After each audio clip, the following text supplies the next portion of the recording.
Hey, you. Just go ahead and get settled in. And then, once more, we're going to continue our exploration of thought. I really can't stress enough the importance of bringing thoughts into the field of awareness, especially when we consider how central they are to what the human being is.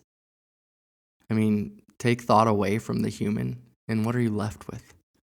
Just a tall, awkward, gangly thing that doesn't do much of anything.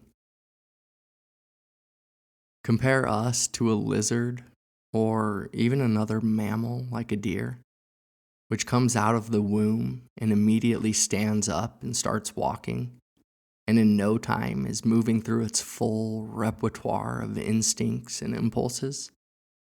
The human takes 16 years or more to live on its own, to be a fully functioning organism. We have to slowly cultivate a model, an understanding of the world and our relation to it through thought. We mold and shape our thoughts through learning, through a cyclical process of conjecture and refutation. We play and create worlds and ideas and fantasies, and then we receive feedback from our social and physical environments, which carve away at our models, at our understanding, and then we start the process all over again. So again, thoughts are incredibly important to bring into the field of awareness because they shape our entire being in the world, our identities, our goals and aspirations, our work, our art, and our relationships. Thoughts frame our entire experience. They lend us understanding of all this, whatever it ineffably is. Thoughts propel our entire lives. So today, not only are we going to continue to bring them into the field of awareness, where we can cultivate a wise attitude toward them, but we're also going to open to their contents. And again, it may be useful to remind ourselves of our motivation and intention here for practicing. Remember, we're practicing because we want to be happy. We want to be free from suffering. We want to embody a lasting peace. And we want the same for all those around us. So, our intention here is to cultivate wisdom. Because it is our thoughts that shape ourselves, because it's our thoughts that move us through the world, because it's our thoughts that put us in relation to other people, we want to be aware of which thoughts to cultivate, which thoughts lead us and others onward to happiness, and which lead to suffering. And it's important to keep in mind that thoughts, like any other activity we practice or repeat frequently, easily become habits. As the Buddha said some 2,500 years ago, and as modern psychology confirms, what you frequently think and ponder will become the inclination of your mind. So, in order to make wiser choices about which habitual thought patterns serve you and others, we'll make it our practice to note the contents of any patterns of thought that arise in the mind. Again, without judging them or reacting to them, so we can explore and better understand if they're serving us. So, with all this in mind, go ahead and open awareness to the body and body posture. Open to bodily sensations. Feel the rhythm of the breath.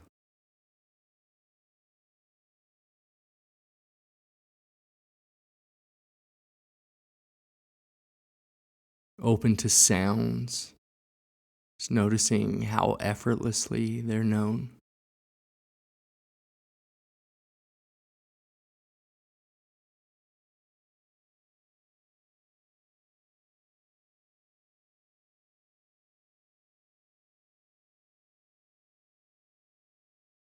Be aware of any thoughts or images that arise in the mind,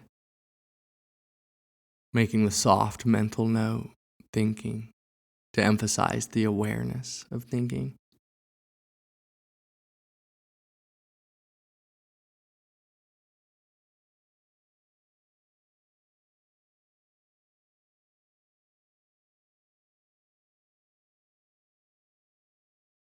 And if there are any repetitive thoughts, go ahead and note the pattern. Judging, judging, planning, fantasizing. Again, just to emphasize the awareness of this pattern. And then ask yourself, are these thoughts helpful or not? Are they skillful or not? Before returning to the body or to the breath.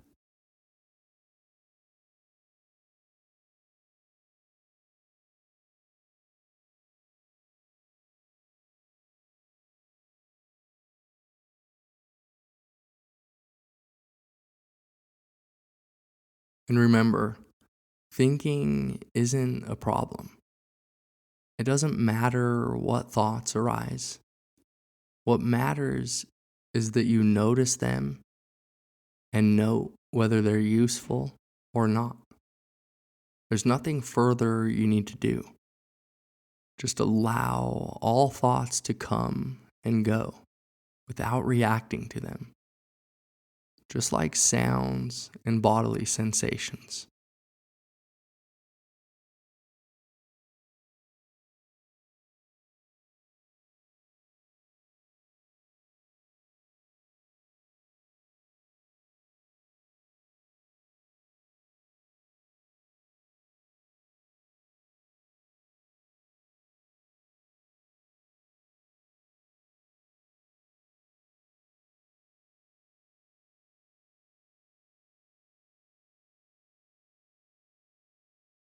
If you find that awareness has lost itself in thought, no worries. Just note the thought and then take an interest in what the mind is like in that moment of wakefulness. Give some attention to the very quality of awareness itself before gently returning to the breath or to the body.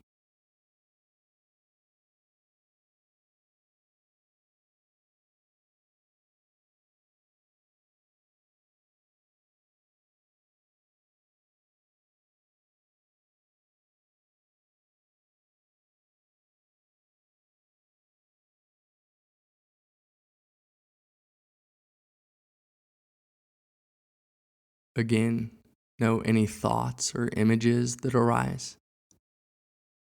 And for repetitive thoughts, note the type of pattern: judging, planning, complaining, worrying, remembering, doubting. And then ask, are these thoughts helpful? Are they necessary? Are they appropriate? Are they wholesome? And then you can gently return to the body or to the breath.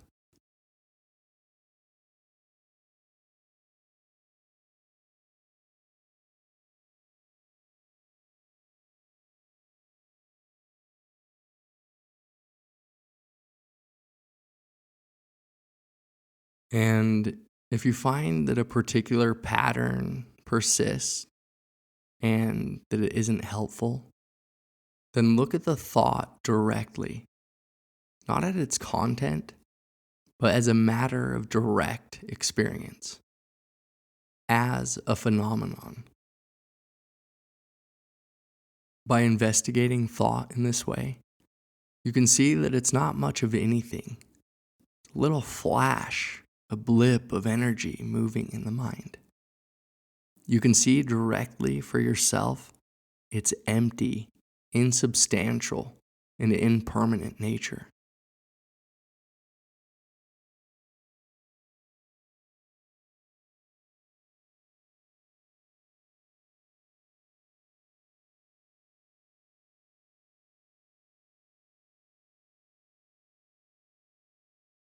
In the last minute of the session, just begin again.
Well, thank you again for practicing.